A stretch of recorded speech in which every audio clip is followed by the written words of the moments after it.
अस्सलाम my dear students, आप देख रहे हैं दी ट्यूटर्स चैनल और चैनल को लाइक एंड सब्सक्राइब कर दीजिएगा। हम पढ़ रहे हैं आज की वीडियो के अंदर social studies for the class 4 फ़रत मंसूब की बुक है know your world social studies for Pakistan. और जो एडिशन हम कवर कर रहे हैं that is the second edition moving towards the today's topic. आज जो हम टॉपिक कवर करेंगे that is the making of Pakistan. ये आपकी बुक का 9th जो है वो टॉपिक है मेकिंग ऑफ पाकिस्तान। इसकी कुछ लर्निंग आउटकम्स पढ़ लेते हैं। National learning outcomes, student will be able to explain the region and the provinces, different जो है वो इलाके और उनके provinces and contribution in the creation of Pakistan, के किस तरीके से उन इलाकों ने और उन प्रोवेंसेस ने पाकिस्तान बनाने में जो है वो मदद की थी। Describe the role of minorities. हम माइनॉरिटीज़ जो अक़लियतों में होते हैं, एक होती है अक्सरियत, एक होती है मेजॉरिटी, दूसरी होती है माइनॉरिटी। तो जो माइनॉरिटी ग्रुप के लोग थे उन्होंने पाकिस्तान बनाने में क्या मदद की थी। Describe the major historical event of the provinces, जो डिफरेंट प्रोवेंसेस हैं उनके हम हिस्टोरिकल इवेंट पढ़ लेंगे। डिस्क्राइब द रोल ऑफ कायदे आज़म, कायदे आज़म का रोल सीखेंगे, अल्लामा इकबाल का सीखेंगे, मोहतरमा फ़ातिमा जिन्ना का सीखेंगे इन the creation of Pakistan, Pakistan बनाने के अंदर। उसके बाद हम आ जाते हैं इन दी 16th सेंचुरी की बात करें तो Europeans came to the subcontinent. Europeans जो है सब कॉन्टिनेंट में आए एज अ ट्रेडर, किस तौर पर आए थे, ताजिर, तिजारत के तौर पर आए थे।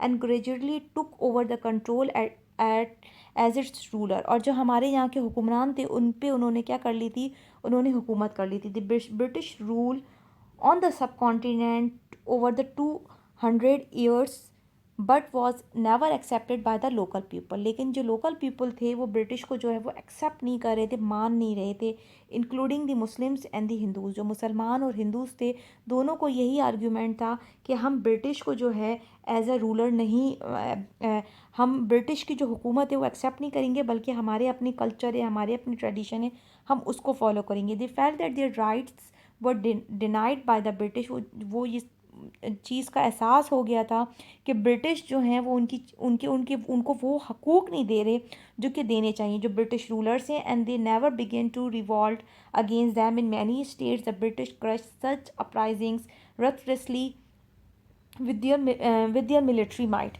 अच्छा जी, यहाँ पे जो है थोड़ा सा जो है वो बैकग्राउंड बताया गया है कि जो सब कॉन्टिनेंट था, सब कॉन्टिनेंट के अंदर जो है वो यूरोपियंस कैसे आए, एज अ ट्रेडर के तौर पर आए और उन्होंने जो है 200 साल जो है वहाँ पे हुकूमत की, मुसलमान और हिंदुओं के साथ रहे वो।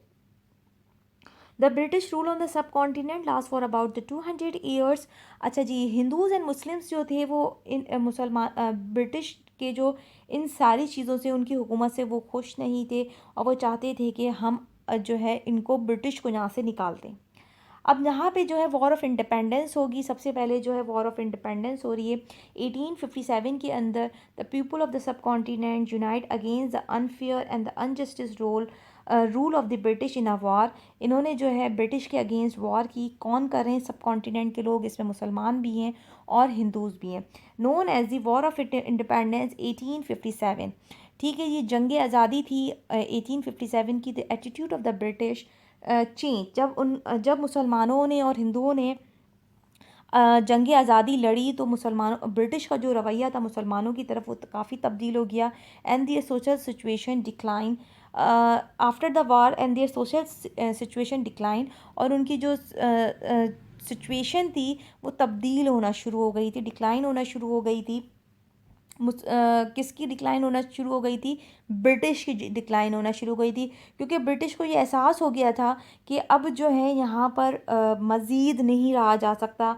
इन सब कॉन्टिनेंट के लोगों को अकल आ गई है। ठीक है, ये कब ये सब कब हो रहा है? ये जंग आज़ादी होने के बाद ब्रिटिश को इस चीज़ों का एहसास हो गया। अब यहाँ पे सर सैयद अहमद ख़ान आएंगे। सर सैयद अहमद ख़ान, इन्होंने मुसलमानों को गाइड किया इन दीज सरकमटेंसेज। ये जो सारे सरकमटेंसेज हो रहे थे जिसमें वो ब्रिटिश की नाइंसाफ़ियाँ होनी थी, and increase them to gain the scientific knowledge.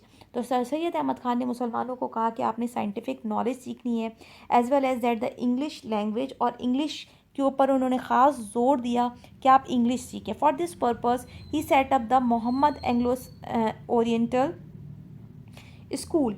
अच्छा जी, सर सैयद अहमद ख़ान ने एक स्कूल बनाया और उस स्कूल का नाम इन्होंने दिया है मोहम्मदन एंग्लो ओरिएंटल स्कूल इन किस ईयर में दिया, 1875 के अंदर। 1875 के अंदर जो है इसी स्कूल ने कॉलेज का स्टेटस ले लिया 1877 के अंदर। पहले वो स्कूल रन हुआ और उसके बाद यही स्कूल जो है वो कॉलेज बन गया। This college letter become the famous Aligarh college 1920 में जो है ये इसमें जो डिग्री प्रोग्राम्स होने हैं वो भी होने लगे 1920 में। He was propose the two nation theory. Sir Syed Ahmad Khan ने दो कौमी नज़रिया पेश किया कि मुस्लिम्स एंड द हिंदूज़ जो हैं वो दो अलग अलग कौमें हैं। State that the Hindus and the Muslims were the entirely two different nation because of their distinct religion. क्यों अलग है? क्योंकि उनका कल्चर अलग है, हिस्ट्री अलग है, उनके लिटरेचर अलग है, उनका मजहब अलग है। This theory letter become on the basis of the demand of a separate homeland for Indian Muslim. और ये जो है एक डिमांड जो है वो अप्रूव्ड हो गई। जैसे कि अगर आप अपनी पेरेंट्स से कोई डिमांड कर रहे होते हैं कि मामा हमें ये चीज़ चाहिए, वो चीज़ चाहिए, तो मामा उसका रीज़न ज़रूर पूछ रही होती है कि बेटा क्यों चाहिए।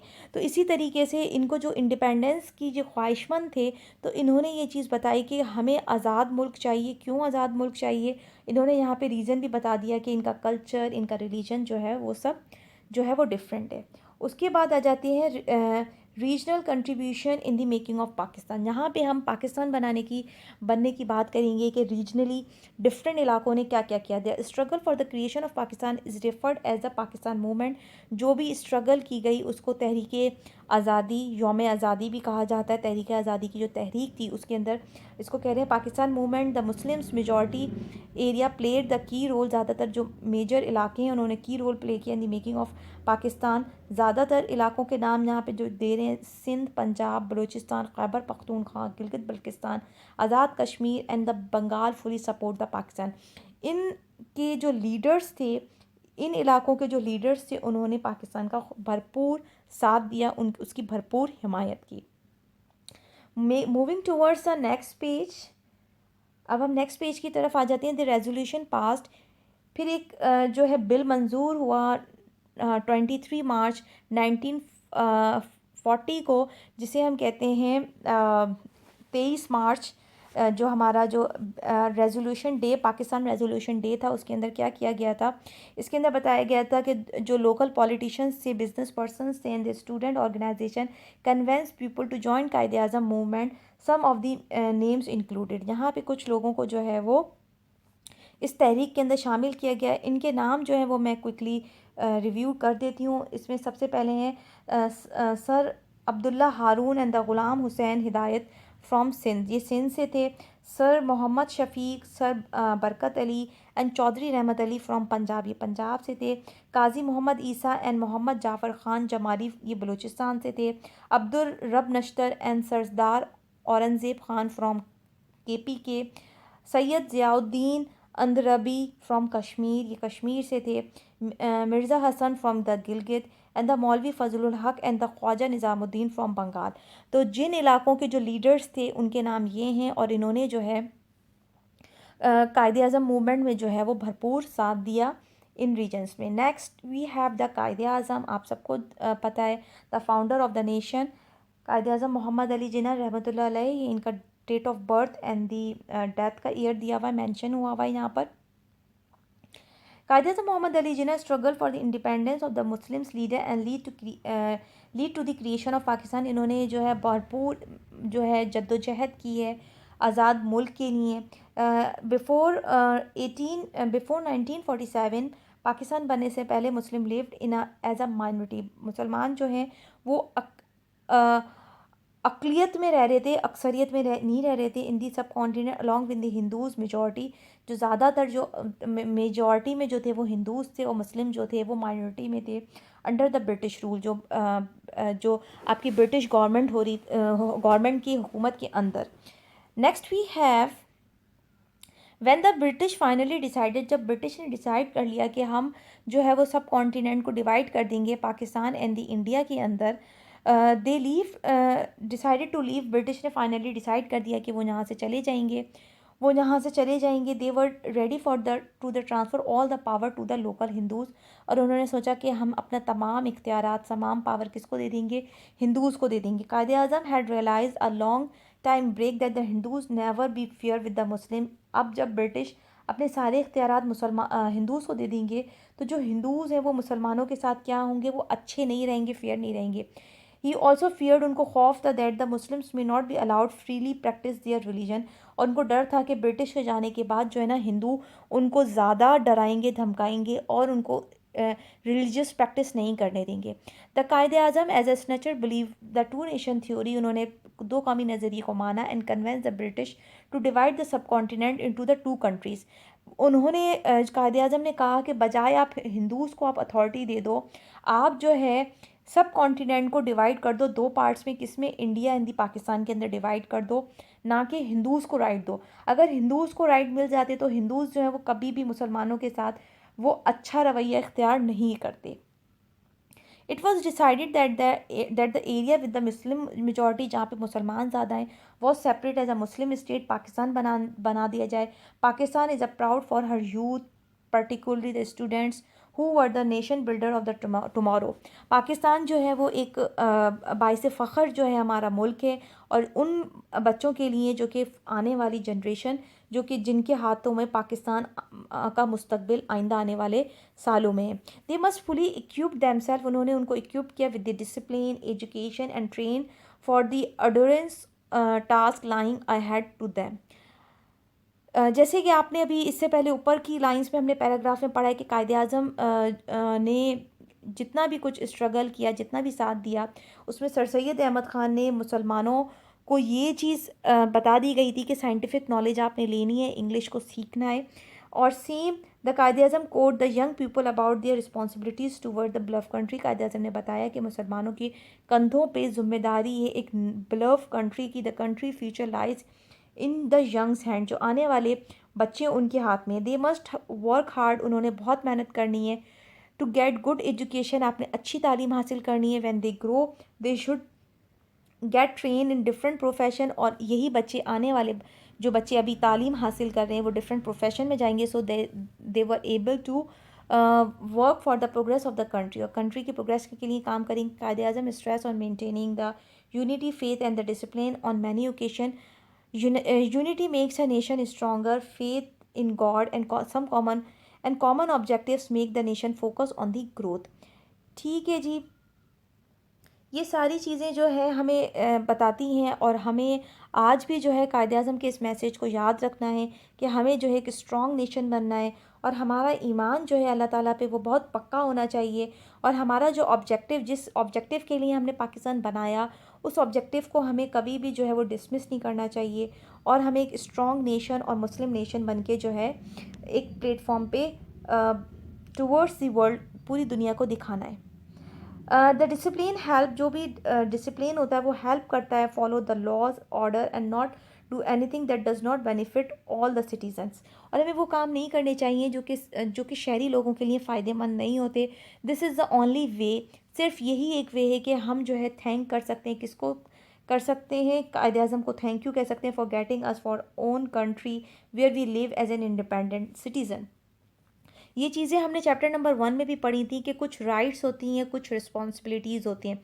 आपके अगर कुछ हकूक़ हैं तो आपकी कुछ ज़िम्मेदारियाँ भी हैं। कायद आज़म ने तो आपके राइट्स को पूरा कर दिया, आपको एक आज़ाद मुल्क दे दिया। अब ये आपकी ज़िम्मेदारी है कि आप कायद आज़म के इस मुल्क को किस तरीके से अच्छा बनाते हैं, अच्छी तालीम हासिल करके मुल्क का नाम रोशन करते हैं। नेक्स्ट वी हैव द मोहतरमा फ़ातिमा जिन्ना। मोहतरमा फ़ातिमा जिन्ना का जो डेट ऑफ बर्थ है दैट इज़ दी 1893 टिल 1967। ठीक है, ये इनका डेथ ईयर है, ये इनका बॉर्न ईयर है। Next, Fatima Jinnah is a loving called the Madar e Millat. Fatima जिन्ना को जो है वो मादरे मिल्लत कहते हैं, the mother of the nation कहा जाता है, mother of the nation. She was the Quaid Azam Muhammad Ali Jinnah youngest sister and his close companion. Quaid Azam की जो है वो छोटी हमशीरा थी और कायद आज़म की करीबी साथी थी। Before joining the politics join करने से पहले शी वॉज अ डेंटिस्ट, वो जो थी एक दंतास थी, दांतों की डॉक्टर थी, and run a dental clinic, और वो एक दांतों का क्लिनिक चलाती थी। कहाँ चलाती थी? बॉम्बे में चलाती थी। She stood by her brother, वो अपने भाई के साथ खड़ी रही side through the Pakistan movement, जो भी पाकिस्तान की तहरीक पाकिस्तान में साथ शाना बशाना वो खड़ी रही। क्यों उन्होंने उन्होंने पहले तो वो डॉक्टर थी, बाद में वो पॉलिटिशियन बन गई थी। She accompanied him wherever he went, जहाँ भी वो जाते थे वो उनके साथ होती थी। He involve in a politics just like her brother, अपने भाई के साथ थी। She was a member of the working committee of the Bombay professional Muslim League till the Pakistan gain the independence, जब तक पाकिस्तान ने आज़ादी हासिल नहीं की थी। वो जो थी यहाँ की कौन थी, वो प्रोफेशनल मुस्लिम मेंबर की कमेटी की जो थी वो एक मेंबर बन चुकी थी। शी ऑल्सो ऑर्गेनाइज्ड, उन्होंने ऑर्गेनाइज की women's wing all India Muslim league. She founded a Muslim student federation 1941 में, उन्होंने दिल्ली के अंदर जो है वो स्टूडेंट्स फेडरेशन बनाई थी। This is all about the Mohtarma Fatima Jinnah. Next we have next we have Allama Iqbal रहमतुल्लाह अलैह। अलामा इकबाल रहमतुल्लाह अलैह, the poet of the east, poet of east, Allama was born in 9 November 1877, Sialkot के अंदर कायदे आज़म अलामा इकबाल जो है वो पैदा हुए थे। Where he received his early education, यहाँ पे उन्होंने अपनी इब्तदाई तालीम हासिल की। ही obtained the MA in psychology from the Punjab University and then continued his higher education in Europe. He completed his doctorate in Germany, and after completing the law education at the Lincolns in England, he started practice as a lawyer in Lahore. और उन्होंने जो है वो law को practice किया था। कहाँ से प्रैक्टिस किया? लाहौर के अंदर प्रैक्टिस किया। और लॉ की जो एजुकेशन थी वो उन्होंने इंग्लैंड से ली थी, जिस यूनिवर्सिटी का नाम था Lincoln's Inn university. Allama Iqbal give an idea of a separate country. Allama Iqbal रहमतुल्लाह अलैह ने जो है वो सेपरेट कंट्री का ख्वाब देखा था, बताया था। Of the Muslims of India while addressing Muslim League in annual session in the Allahabad. 1930 के अंदर जो है अलाहाबाद कॉन्फ्रेंस हुई थी, उसके अंदर उन्होंने जो है वो एक सेपरेट नेशन का आइडिया पेश किया था। Allama Iqbal is a best remembered as a philosopher poet, but he was also a jurist, politician, social reformer, and a great Islamic scholar. He was given a title Shair-e-Mashriq, or a poet of his East. He wrote many revolutionary poems in Urdu and Persian. Through his poetry, he wanted the Muslims to gain education and realize their true potential. कायदे आज़म जो थे एक अच्छे lawyer भी थे, philosopher भी थे, अच्छी अच्छी थिंकिंग रखते थे, पोइट थे, सोशल रिफॉर्मर थे, पॉलिटिशियन थे, जूरिस्ट थे। These are the things. And Quaid-e Azam ने जो है उनका मेन जो टारगेट है, उन्होंने बहुत सारी रेवोल्यूशनरी पोएम्स लिखी थी, उर्दू में भी लिखी थी, पर्शियन में भी लिखी थी, जिनकी वजह से जो है वो सब कॉन्टिनेंट के जो लोग थे उनके अंदर ख्वाब गफलत से वो बेदार हो गए थे। Next we have about the Allama Iqbal, his poetry made the Indian Muslims a patriotic, उन्होंने उनको मुहब्ब वतन बनाया। He remind them to the past glory of the Islam and strongly encourage them to stand up and boldly face life challenges. His work has been translated into many languages. उनका जो काम था कायदे आज़म अल्लामा इकबाल का, वो मुख्तलिफ़ ज़बानों में जो है वो ट्रांसलेट किया गया। यहाँ पे जो है वो पिक्चर भी दिखाई गई है। Iqbal Although Iqbal did not live to see the creation of Pakistan because he died on 21st April 1938, जो अल्लामा इकबाल थे वो अपना ये ख्वाब नहीं देख सके और उनकी जो है वो डेथ हो गई। कब हो गई? 21 अप्रैल 1938 को। Pakistan is considered to be his dream come true, और पाकिस्तान की फॉर्म में उनका जो ये ख्वाब है वो पूरा हुआ। किन की एफ़र्ट से हुआ? कायदे आज़म की एफ़र्ट से हुआ, और जो दूसरे मुसलमान लीडर्स थे उनकी एफ़र्ट से हुआ। और जो सर सैयद अहमद खान का टू नेशन का थ्योरी जो सर सैयद अहमद खान ने दी थी, on the basis of that ये जो पाकिस्तान की फॉर्म में जो है हमें एक आज़ाद मुल्क जो है वो मिल गया। यहाँ पे जो है कुछ रोल बताया गया, the role of minorities in the creation of Pakistan, कि पाकिस्तान बनने में जो माइनॉरिटी ग्रुप के लोग थे उन्होंने किस तरीके से पाकिस्तान बनने में मदद की। A group is consider to be a minority when it is less than the half of the population in a number. अच्छा जी, माइनॉरिटीज़ किन लोगों को कहा जा रहा है? यहाँ पे माइनॉरिटीज़ उन लोगों को कहा जा रहा है जो कि जो है वो आबादी, जितनी आबादी होती है उसके हाफ से कम हो, लेस हो, किससे कम हो? हाफ से कम हो। तो वो क्या कंसीडर होंगे? वो माइनॉरिटी में आएंगे, माइनर ग्रुप में आएंगे। The minorities in the Pakistan include, Pakistan के अंदर जो माइनॉरिटी ग्रुप्स आते हैं उसके अंदर हिंदूज़ हैं, हमारे पास क्रिश्चियंस हैं, सिख हैं, पारसीज़ हैं, एंड बुद्धिस्ट हैं। These are the minority group. और भी मज़ीद फर्दर जो है वो ग्रुप्स हैं, आगे एक्सेट्रा लिखा हुआ है। बिफोर द पार्टीशन, जब पाकिस्तान नहीं हुआ था, पाकिस्तान आज़ाद नहीं हुआ था, उससे पहले की जो बात बता रहे हैं, Muslim League work for the greater representation of the minorities, ठीक है जी। और ग्रेट रिप्रेजेंटेशन जो थी मुस्लिम लीग के अंदर, वो माइनॉरिटी ग्रुप की भी थी on the political councils. They spoke against the injustice. उन्होंने इस बारे में बात की कि इनजस्टिस हो रही है to any community and pressurise the British for political and the social equality. जितने भी माइनॉरिटी ग्रुप के लोग थे, इन्होंने जो है कंट्रीब्यूट किया पाकिस्तान की फ्रीडम, पाकिस्तान की मूवमेंट में, पाकिस्तान को आज़ाद कराने के लिए कि एक इंडिपेंडेंट स्टेट हमें मिल जाए। और किसको प्रेशराइज़ किया? ब्रिटिश को किया कि उनको जो है पॉलिटिकल एंड द सोशल इक्वलिटीज़ मिलें। These demands made the minority group in demands a minority group into the subcontinent to organize themselves like the Muslims before their allies. Next we have they thought that their future was less safe under the leadership of the Hindu dominated Congress.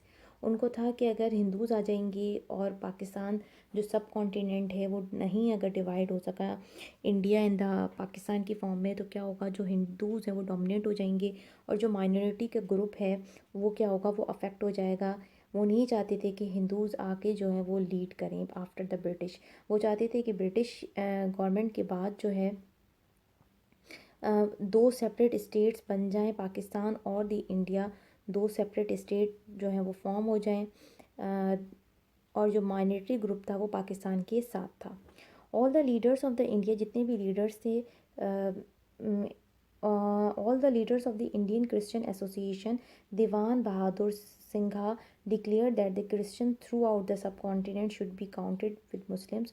उन्होंने ये कह दिया था कि वो जो है पाकिस्तान के साथ काउंट होंगे, मुसलमानों के साथ जाएंगे at the time of the partition. जब पार्टीशन होगी तो जितने भी क्रिश्चियंस एसोसिएशन है, इंडियन क्रिश्चियन एसोसिएशन, उन्होंने कहा था कि हम जो है वो मुस्लिम्स के साथ पाकिस्तान की स्टेट में जाएंगे। कायद आज़म रहमतुल्लाह अलैह मेड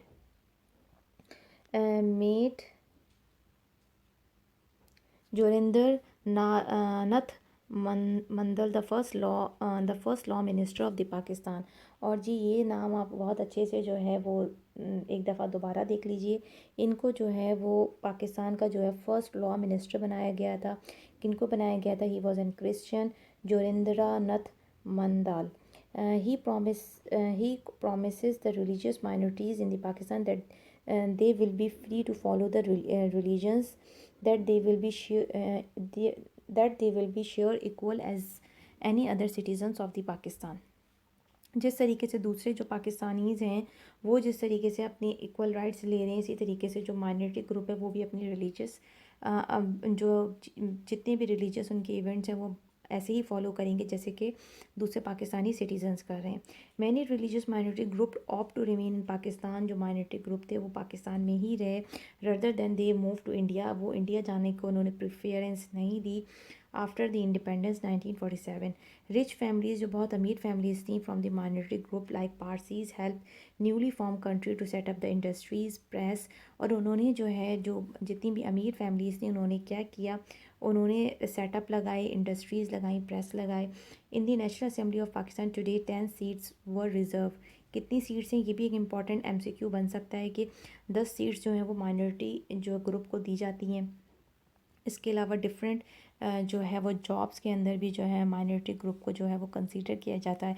उनका एक स्पेसिफिक कोटा होता है, वो फिक्स होता है। तो this is all about the minority group. और यहाँ पे एक चीज़ हमारी स्किप हो गई थी, डू यू नो को भी रिव्यू कर लेते हैं। Do you know democracy is not just the rule of the minority majority. Democracy का मतलब ये नहीं है कि जो है वो मेजॉरिटी की बात की जाए। It hears from the protect the rights of all the citizens including the minority. जो डेमोक्रेटिक गवर्नमेंट होती है उसके अंदर सिर्फ मेजॉरिटी को नहीं देखा जा रहा होता बल्कि माइनॉरिटी को भी देखा जा रहा होता है। और माइनॉरिटी की मैंने आपको एक डेफिनेशन बहुत अच्छे से बता दी है। माइनॉरिटी क्या होते हैं? जो लेस देन होते हैं हाफ। अगर हम बात कर रहे हैं हमारा ये जो है वो हाफ बन रहा है, तो वो ये नहीं कि जो माइनॉरिटी ग्रुप है वो उसकी जो स्ट्रेंथ होगी वो इतनी होगी, मतलब 50 से जितने भी आप लेस कंसीडर करेंगे, 50 से जितने भी लेस होंगे वो कौन से ग्रुप में आ जाएंगे? वो माइनॉरिटी ग्रुप के अंदर आ जाएंगे। Next we have the exercises question over here, उनको भी एक दफ़ा गो थ्रू कर लेते हैं। यहाँ पे हमारे पास जो है वो लर्निंग चेक है। लर्निंग चेक में question number 1, why is Quaid Azam called the father of nation. Quaid Azam को बाबा कौम क्यों कहा जाता है? इसलिए कहा जाता है क्योंकि उन्होंने जो है कंट्रीब्यूशन दी थी। He was a great leader, जिसने पाकिस्तान की जो आज़ादी के लिए जो है वो बहुत स्ट्रगल की है, और इन्हीं की वजह से जो दूसरे जो लीडर्स थे उनको फॉलो करके, और उन्होंने भी कुर्बानियाँ दी, लेकिन एक ग्रेट लीडर जिन्होंने हमें एक आज़ाद मुल्क हासिल करने के अंदर जो है वो भरपूर जो है हमारा साथ दिया। Why did the Muslims of the India need a separate homeland. मुसलमानों को क्या ज़रूरत पेश आई थी कि वो जो है वो सब कॉन्टिनेंट को डिवाइड कर दें। ये डिवीज़न क्यों हुई थी? क्योंकि उनके पास उनका जो मुस्लिम्स का रिलीजन अलग था, कल्चर अलग था, साथ ही साथ जो है उनकी जो है लैंग्वेज डिफरेंसेस थे। There are so many things, मतलब वो दोनों जो हैं वो अलग कौम थी। हिंदू अलग थे, मुस्लिम्स अलग थे, उनके रहने सहने में फ़र्क था। और एक बात जो यहाँ पे बुक के अंदर आपको बताई गई है कि मुस्लिम्स नहीं चाहते थे कि हिंदू जो हैं वो ब्रिटिश के बाद जो है ना वो रूल करें। अगर हिंदू रूल करते तो मुसलमानों को वैसे राइट्स नहीं मिलते। तो वो ये चाहते थे कि हमारा एक अलग मुल्क हो, ताकि हम अपनी मर्ज़ी की जो है वो रूल्स फॉलो कर सकें, अपने इस्लाम की प्रीचिंग्स कर सकें, अपने जो जितने भी फेस्टिवल्स हैं, त्यौहार हैं, उनको हम फॉलो कर सकें। उसके बाद क्वेश्चन नंबर 3 आ जाता है हमारे पास, what advice did Quaid Azam give to the young Pakistanis. Quaid Azam ने यंग पाकिस्तानीज़ को क्या एडवाइस दी है? कायद अज़म ने पाकिस्तानीज़ को एडवाइस दी है कि वो बच्चे जो हैं वो बहुत मेहनत से पढ़ें, हार्ड वर्क करें, अच्छी तालीम हासिल करें, ताकि वो आगे आके इस मुल्क को संभाल सकें। इस मुल्क की बेटरमेंट जो है वो बच्चों के हाथ में है, और उन्होंने ही इस मुल्क को लेके चलना है। और जिस मोटो पे हमने ये पाकिस्तान हासिल किया था, उसी को जो है वो कायम रखें। How can we, next question है हमारे पास, how can we repay Quaid Azam for giving us our beautiful country Pakistan. अच्छा जी, हम पाकिस्तान को किस तरीके से रीपे कर सकते हैं? तो इस कि जो भी हमारे पास जो बीइंग अ सिटीज़नशिप, जो भी हमारी रिस्पॉन्सिबिलिटीज़ हैं, हम उनको जो है वो ऑनेस्टली और जो है ना फेयरली,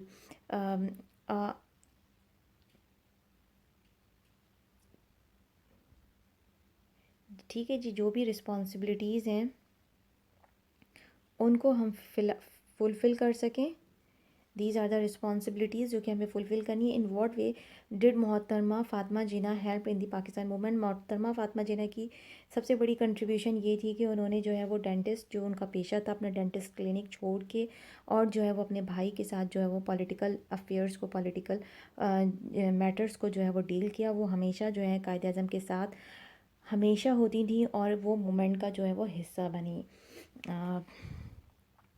उसके बाद है write a short note on the role play by the minorities group. आपने जो है वो एक शॉर्ट नोट लिखना है about the minority group of the Pakistan in the creation of the country. अभी हमने लास्ट पैरा के अंदर पढ़ा है। ये सारी चीज़ें जो है वो माइनॉरिटी ग्रुप की हैं कि उन्होंने किस तरीके से कंट्रीब्यूट किया पाकिस्तान की मूवमेंट के अंदर। उसके बाद पाकिस्तान बनने के बाद उन्होंने पाकिस्तान में ही रहना पसंद किया, और जो रिच फैमिलीज़ थी उन्होंने फैक्ट्रीज़ लगाई, प्रेसेस लगाई, और कहते हैं फाइनेंशियली जो है ना वो पाकिस्तान को सपोर्ट किया। Next we have write a note on the early life of the Allama Iqbal. Allama Iqbal के बारे में आपने नोट लिखना है। इसमें हमने डिटेल डिस्कस किया था कि अल्लामा इकबाल ने जो है वो सियालकोट में पैदा हुए, अपनी इब्तदाई तालीम हासिल की, फिर एमए फ़िलासफ़ी की, फिर उन्होंने लिंकन्स इन से जो है वो सॉरी इन्होंने जो है वो पॉलिटिक वो की, लॉ की, उसके अलावा जो है पोट्री की, और जो है वो डिफरेंट जो है वो यंग जो लोग हैं उनको जो थे कंट्रीब्यूट किया। इस सेंस में आप इसको जो है वो फॉलो अप कर लीजिएगा। इसके बारे में जो है आप मज़ीद भी लिख सकते हैं कि अल्लामा इकबाल के बारे में। Next we have describe in your own word Allama Iqbal contribution to the establishment of Pakistan. Allama Iqbal की जो है वो कंट्रीब्यूशन क्या रही? अच्छा जी, write a note on the early life of the Allama Iqbal. अच्छा जी, यहाँ पे ये दोनों क्वेश्चंस जो हैं वो सिमिलर हो जाएंगे। अगर आप ऊपर वाले क्वेश्चन में उनकी जो है कंट्रीब्यूशन के बारे में बोल देंगे, तो यहाँ पे आप ऐसा कीजिएगा कि आप इनके बारे में, पैदाइश के बारे में लिख दीजिएगा कि अल्लामा इकबाल जो है वो कहाँ पैदा हुए थे। और जो नेक्स्ट वाला क्वेश्चन है ना, इसके अंदर आप लिखेंगे कि उनकी कंट्रीब्यूशन क्या क्या थी। जैसे कि क्वेश्चन नंबर अगर मैं 7 की बात करूँ तो क्वेश्चन नंबर 7 में आप लिख दीजिएगा कि अल्लामा इकबाल वॉज बॉर्न ऑन 9 नवंबर, और उनका ईयर लिख दीजिएगा that was the 1877 in the Sialkot. और उसके बाद जो है वो ठीक है जी, और उसके साथ आप लिख सकते हैं where he receive the early education. फिर आप उनकी एमए फ़िलासफ़ी के बारे में लिख दीजिएगा कि उन्होंने फ़िलासफ़ी की थी, पंजाब यूनिवर्सिटी से की थी। और उसके बाद जो है ही कंप्लीट द डॉक्टरेट जो है उन्होंने जर्मनी से की थी, और लॉ की एजुकेशन की थी लिंकन इन इंग्लैंड से। ये उनकी जो है ना अर्ली लाइफ के बारे में आ जाएगा। और फिर जो इनकी कंट्रीब्यूशन शुरू होगी ना नेक्स्ट क्वेश्चन में, जो कि आपका क्वेश्चन नंबर 8 है, यहाँ पर ये वाला जो क्वेश्चन नंबर 8 है, इसमें इनकी कंट्रीब्यूशन के बारे में बताना है कि अल्लामा इकबाल ने क्या क्या कंट्रीब्यूशन की। देखिए सबसे पहले तो इन्होंने जो है एक ख्वाब देखा था। इन्होंने आइडियोलॉजी ऑफ पाकिस्तान दी थी, यानी कि आइडिया दिया था कि एक आज़ाद स्टेट होनी चाहिए। क्योंकि उससे पहले तो ये ख्याल किसी के भी जहन में नहीं आया था कि पाकिस्तान जो है वो के नाम से कोई एक सरज़मीन होनी चाहिए, मुसलमानों की कोई सेपरेट जगह होनी चाहिए। तो ये आइडियोलॉजी देना भी एक बहुत बड़ी कंट्रीब्यूशन है towards the establishment of Pakistan, क्योंकि उन्होंने एक फुटप्रिंट्स दिए, और उन फुटप्रिंट्स में Quaid e Azam, sir Syed Ahmad Khan, different followers जो थे, उन्होंने उन फुटप्रिंट्स को फॉलो किया। ऑल्दो कि अल्लामा इकबाल ने जो है वो क्या कहते हैं वो ख्वाब नहीं देखा पूरा होता हुआ कि पाकिस्तान बनता, लेकिन उन्होंने एक आइडिया दिया था। पहली चीज़ तो ये आ जाएगी। उसके बाद अच्छा, ये आइडिया उन्होंने कहाँ दिया था, आप ये भी नोट डाउन करवा सकते हैं कि सेशन ऑफ एट इलाहाबाद 1930 में दिया था। 1930 में दिया था, और 1947 में पाकिस्तान जो है वो हासिल हो गया था। उसके अलावा इन्होंने अपनी पोट्री के ज़रिए, अब यहाँ पे जो ये वाली जो था ना कि इन्होंने जो नज़मों के ज़रिए और अपनी जो है डिफरेंट तहरीरों के ज़रिए जो है मुसलमानों को ख्वाब गफलत से जगाया था। बेदारी जो सोई हुई कौम थी उनको उठाया, जगाया कि आपने जो है वो मेहनत करनी है, इल्म हासिल करना है। बच्चों के लिए नज़में लिखी, नौजवानों के लिए लिखी, और मेहनत के ऊपर। और एक है ना कि डिफरेंट उन्होंने ऐसी जोश वाली पोट्रीज़ लिखी थी, ना सिर्फ उर्दू में लिखी थी बल्कि पर्शियंस में लिखी थी, जो कि उनकी रेवोल्यूशनरी पोएम्स थी, जिनकी वजह से जो है लोगों को जो है वो क्या कहते हैं जज्बा पैदा हुआ उनके अंदर। अच्छा जी, उसके बाद आ जाते हैं, अच्छा जी यहाँ उसके बाद ये नेक्स्ट हमारे पास क्वेश्चन आ जाएगा गोइंग फर्दर। अब हम नीचे की तरफ आ जाते हैं। नीचे क्वेश्चंस में using the internet research on the life and the contribution of the Quaid-e आज़म। अच्छा जी, हाउ वी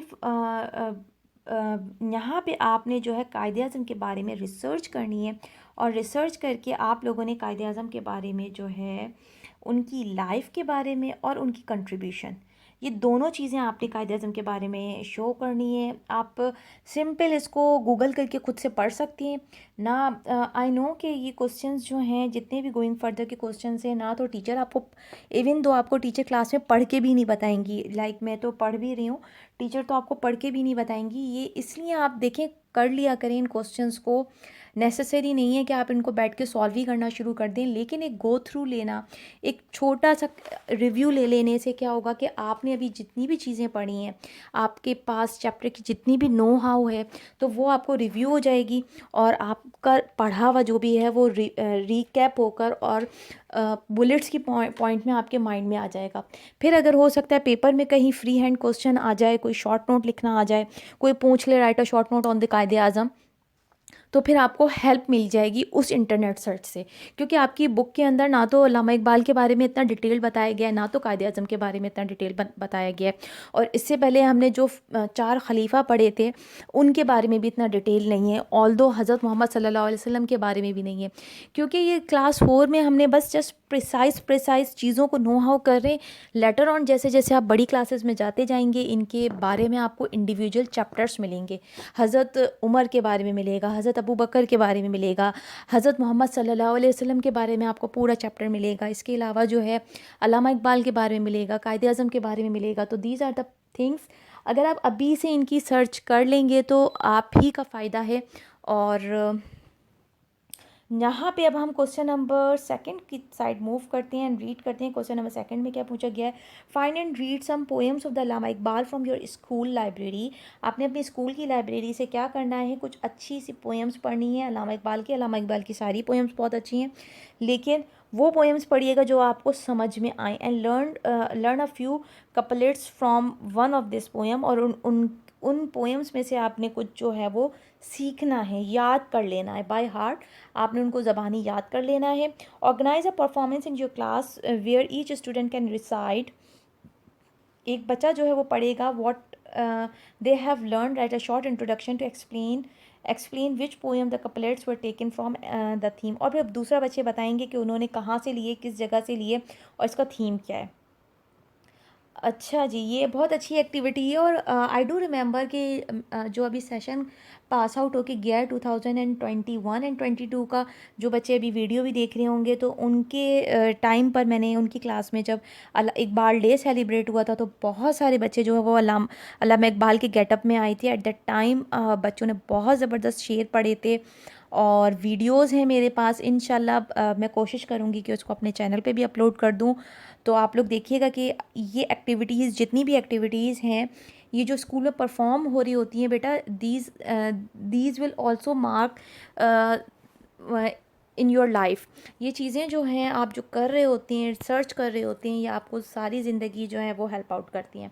उसके बाद होगा लास्ट क्वेश्चन है हमारा, question number 3, use the internet. Again आपने इंटरनेट को यूज़ करना है। मेक अ टाइमलाइन फ्रॉम, अच्छा जी, ये बहुत अच्छी एक्टिविटी है। This is the best activity. I thought कि ये 1857 जो आपकी जंग आज़ादी थी तब से लेके आपको 1947, जो 1947 जो वॉर ऑफ इंडिपेंडेंस थी, तब तक का आपने जो है वो टाइमलाइन बनाना है about the major political events in your province that lead to the creation of the Pakistan. अच्छा, टाइमलाइन मैंने अभी तक मैथ्स की वीडियोस अपलोड नहीं की हैं। इंशाल्लाह I decided to upload it soon. बस कुछ थोड़े से उनके जो हैं वो कुछ चीज़ें मेरी रहती हैं, तो मैं आपको मैथ्स की वीडियोस भी, एक्चुअली मैथ्स जो है वो रिटन फॉर्म में पढ़ाई जा सकती है, डिस्कस करके नहीं पढ़ाई जा सकती, तो उसके लिए प्रॉपर जो है वो प्रैक्टिस सेशन रखना पड़ेगा। तो मैथ्स की वीडियोस इसलिए भी डिले हो रही हैं। एक दो स्टूडेंट्स ने मुझसे फरमाइश की कि मैं मैथ्स भी पढ़ाऊँ, तो इंशाल्लाह मैं मैथ्स ज़रूर पढ़ाऊँगी आप लोगों को।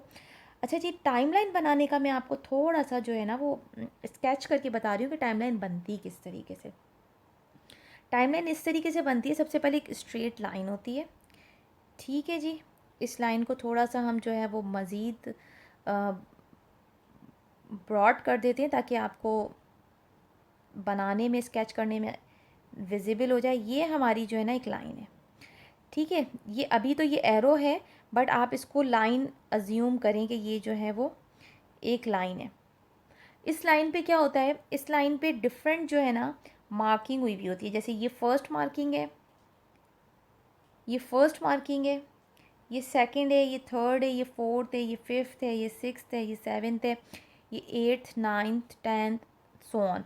अब हमें यहाँ पे कहाँ से शुरू करना है, हमने यहाँ पे जो टाइमलाइन शो करनी है, दैट इज़ फ्रॉम 1857, ठीक है, 1857।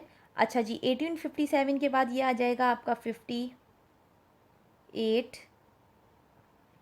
59, 60, 61, 1, 62। इस तरीके से आपने काउंटिंग करते जानी है। और जो है जहाँ जहाँ जो इवेंट्स हो रहे हैं, जैसे 1957 में क्या हुई, वॉर ऑफ इंडिपेंडेंस, तो आप इसको इस तरीके से लिख देंगे, यहाँ पे लिख देंगे जैसे वॉर ऑफ इंडिपेंडेंस। मैं इंशाल्लाह आपको नेक्स्ट वीडियो में जो है ना टाइमलाइन की भी पिक्चर दिखा दूँगी, आप देख लीजिएगा कि टाइमलाइन बनती किस तरीके से। होप्स हो कि आपको इसका काफ़ी अच्छे से आइडिया हो गया होगा। यहाँ पे अपना बहुत सारा ख्याल रखिएगा। वीडियो को जो है वो अपने दोस्तों में ज़रूर शेयर कीजिएगा, जो भी आपके क्लासमेट्स हैं उनको बताइएगा इस वीडियो के बारे में। और जो है जब हम इल्म देते हैं, बांटते हैं, तो इल्म बढ़ता है, कम कभी भी नहीं होता। अगर आप इस वीडियो से सीख गए हैं बहुत कुछ, तो आप अपने दोस्तों को क्लास में पढ़ा भी सकते हैं। जब आप पढ़ाते हैं तो आपका इल्म मज़ीद बढ़ता है। यहाँ पे इसी बात के साथ मैं अपने वीडियो को एंड करती हूँ। अपना बहुत सारा ख्याल रखिएगा। अल्लाह हाफ़िज़।